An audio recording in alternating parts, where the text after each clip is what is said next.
Okay, I drew a plan similar to the image that you posted with the washer dryer sitting there. And then I went to cabinet defaults like Rabbit suggested, with the general cabinets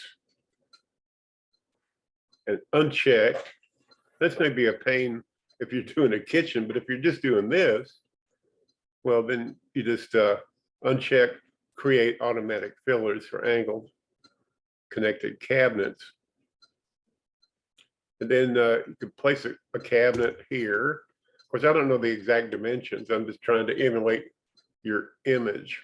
And then we'll go over here and place another cabinet this way.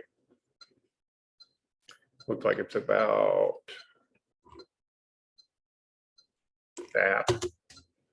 Okay, and then you've got a hole here in terms of your, now this reveal, you know what it is. This, I don't, but I'm just going to take this cabinet here and use custom cabinet, convert the existing countertop into a polyline, and then just use it to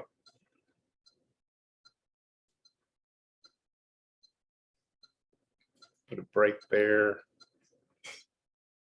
put that up there. Oops. Yeah, like that.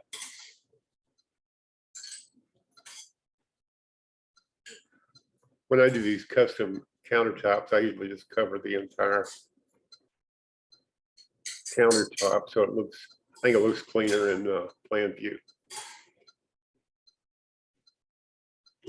Kind of a workaround, but you do whatever you have to do to get a product. That's my philosophy. And I don't know the makeup of these cabinets, but to me that looks just fine. Now I'm going to go up here to cabinets and find I think module lines are on or something like that.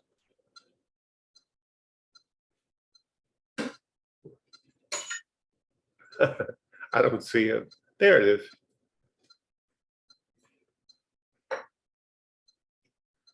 And this way, you have nothing sticking through in plan view or in camera views over here, like you did in your example. So anyway, I hope this helps you. If it didn't, well, I gave it a shot. Okay, thank you.